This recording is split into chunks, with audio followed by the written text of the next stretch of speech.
Et salut à tous et bienvenue sur cette nouvelle vidéo. C'est mardi 18h, c'est l'heure de notre petite actu de la semaine et on a pas mal de choses à voir cette semaine. Alors comme d'habitude, si vous débutez, vous découvrez la chaîne aujourd'hui, vous pouvez vous abonner. Si à la fin de la vidéo vous avez aimé ce que se raconte, vous pouvez laisser un petit pouce bleu, laisser un commentaire ou tout simplement passer à autre chose. Allez, on va commencer à regarder un petit peu les actus que j'ai sélectionnées cette semaine. Première actu, je pense que vous en avez entendu parler, c'est suite à la mise en place du confinement.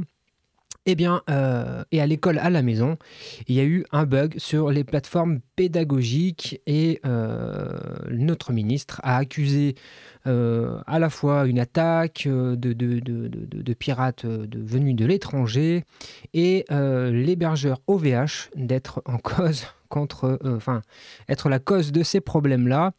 Je pense que vous avez vu les informations, mais OVH a démenti que c'était de leur faute. Et on se pose encore des questions sur ces fameuses attaques coordonnées étrangères. Chacun en tirera les conclusions qu'il veut, mais voilà, c'était une actu que j'ai trouvée plutôt intéressante dans la semaine et qui pose des bonnes questions sur comment est-ce que les politiques s'approprient les questions de tech et voilà, c'est toujours intéressant d'avoir ces actualités-là. Actu suivante, cette fois-ci, c'est, je pense, vous en avez entendu parler également, des fuites de données Facebook. Il y a plusieurs millions de comptes en circulation, notamment cet article nous dit 20 millions de Français qui sont concernés.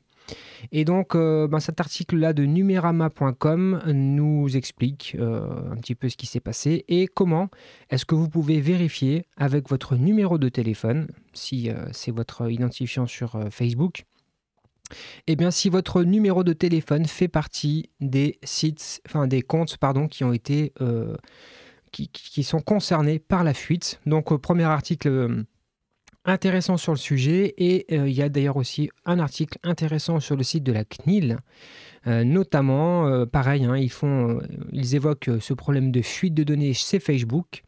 Ils précisent quelles sont les informations qui sont concernées par la fuite. Il y a quand même le nom, le prénom, la date et le lieu de naissance, le genre, la ville et le pays de résidence, la profession, le numéro de téléphone et le courriel associé et le statut marital. Ça fait quand même pas mal de données personnelles. On n'a pas franchement envie qu'elle circule entre de mauvaises mains. Donc, si vous avez un compte Facebook, je vous invite à aller checker si votre compte fait partie ou pas de cette fuite-là. Et puis, c'est le petit moment de faire aussi un rappel. Ne réutilisez pas le même mot de passe partout, etc., etc. Vous connaissez la chanson. Allez, on va changer complètement de sujet, mais parce que c'est ça. L'actu de la semaine, on balaye comme ça un champ large d'actualité et l'article suivant qui vient du site debest.fr, un petit article hyper simple. Alors vous voyez, il date du 20 mars. Des fois je partage des articles un peu à rebours, un peu en retard, mais c'est pas gênant. C'est comment simplement on peut faire une redirection de www.domaine.com vers juste domaine.com en utilisant le reverse proxy traffic que peut-être certains d'entre vous connaissent déjà et que moi pour ma part j'utilise beaucoup. Et donc voilà un petit article extrêmement rapide, simple et efficace sur comment est-ce qu'on peut mettre en place avec le middleware de redirection trafic une petite règle qui va justement rediriger comme il faut le www vers le nom de votre domaine sans ce fameux www. Donc écoutez, voilà ce petit article, vous retrouverez évidemment comme tous les autres articles dans la description.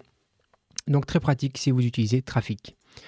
Autre article qui assez intéressant, qui parle de la fibre optique et du grand bazar finalement qu'il y a autour du déploiement de la fibre optique en France. et notamment parce qu'il y a, et c'est ce qu'ils disent dans l'article, mais je pense qu'on le savait déjà, hein, une cascade de sous-traitants, c'est-à-dire des opérateurs qui délèguent à des opérateurs qui délèguent, etc., etc., etc. Ce qui fait qu'en fait, eh bien, quand vous avez la fibre qui arrive jusqu'à chez vous, c'est presque un miracle hein, dans certains cas. Donc voilà, cet article explique un petit peu ce problème-là. Et du coup, ça me fait penser à cet autre article que j'avais sélectionné pour vous, qui est un site officiel de ACERP, du site arcep.fr, hein, qui, alors je ne me rappelle plus exactement ce que ça veut dire, mais en gros, c'est l'organisme un petit peu des communications en France et des connexions Internet, par exemple.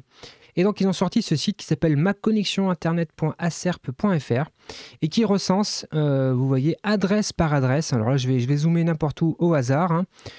Maison par maison, et bien finalement, vous voyez les connexions. Donc, par exemple, hein, si vous voulez déménager et que vous avez éventuellement l'adresse du futur endroit où vous souhaitez habiter, ben, éventuellement, vous voyez, vous pouvez aller voir sur l'adresse en question, voir le petit point de la maison concernée. Et vous allez avoir des détails sur eh bien, les débits que vous pouvez espérer avoir. En fonction des opérateurs et par type de connexion, là on voit que pour cette maison, eh bien, il y a de la DSL et il y a du satellite. Mais si on va par exemple à Lyon, ou je ne sais pas où est-ce qu'il y a Lyon à côté, où est-on en France là, où sommes-nous? Voilà, Lyon. S'il y a des endroits où il y a de la fibre optique, je crois que c'est en violet comme ça. Donc là, vous voyez, il y a fibre, DSL, satellite. Donc ça vous permet comme ça d'avoir une information relativement précise avec une adresse. Je trouve ça plutôt pas mal comme site. Donc voilà, à se mettre dans les favoris. Et surtout si vous souhaitez déménager, ça peut être pas mal. Autre sujet qui n'a encore rien à voir, mais quand même intéressant. Si dans votre entreprise, vous utilisez un VPN Fortinet, il y a une faille qui a été corrigée depuis un petit moment, hein. Une faille, alors c'est la CVE, c'est celle-ci, CVE 2018-13-379, il me semble que c'est ça, qui a depuis été patchée, hein, mais il y a encore pas mal de gens qui n'ont pas patché cette faille-là, et il y a pas mal de ransomware qui exploitent cette faille-là. Et à l'heure où on est de plus en plus nombreux en télétravail et de plus en plus nombreux à utiliser des VPN, bien vous vous en doutez, c'est le genre d'attaque qui se multiplie. Donc prudence sur vos VPN, mettez-les bien à jour, à la fois côté client et côté serveur.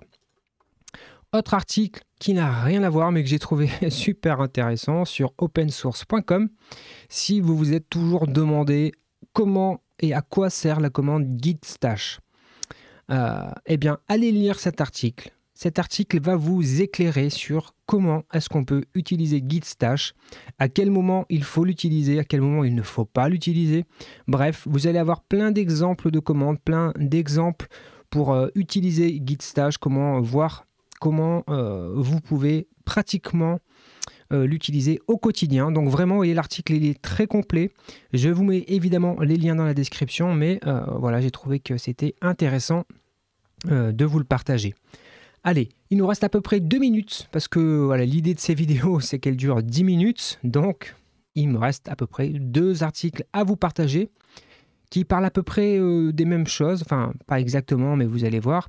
Première vidéo que je vais vous partager de mon ami Honoré des Teachers du Net. Il a lancé une série de vidéos, de 5 vidéos, et qui présente Symfony UX Turbo, qui est un nouveau module ou composant qui vient avec Symfony UX et qui permet de fabriquer, entre guillemets, une single page application avec Symfony de manière extrêmement simple. Et donc là, il s'est lancé dans une série de tutos que je vous invite vivement à aller regarder. C'est super intéressant, avec toute la pédagogie qu'on connaît à Honoré. Donc c'est un vrai plaisir. J'en avais parlé la semaine dernière en vous disant que j'avais vu passer ça sur Twitter. Ben, vous voyez, il a mis en application ce qu'il nous avait dit sur Twitter. Merci beaucoup Honoré. Et du coup, dernier partage, si vous voulez plus globalement découvrir Symfony UX, il y a Graphic Art qui a publié une vidéo extrêmement intéressante sur Symfony UX, donc vous pouvez aussi aller checker ça. Et puis, bon, par hasard, si vraiment vous avez encore besoin de plus d'informations, vous pouvez regarder sur la chaîne. J'avais publié il y a quelques mois aussi, au moment de la sortie de Symfony UX, une vidéo, mais voilà, c'est pas forcément le sujet aujourd'hui. Écoutez, je crois qu'on a fait le tour. On a fait le tour des actus que j'avais sélectionnées pour vous cette semaine. Si cette vidéo vous a plu, vous connaissez la chanson, le petit pouce, le petit abonnement, le petit commentaire qui fait toujours plaisir. Et d'ici là, écoutez, portez-vous bien. Je vous donne rendez-vous samedi à 9h pour la suite de notre série où on suit un projet Symfony de A jusqu'à Z. Portez-vous bien, prenez soin de vous et à bientôt. Ciao.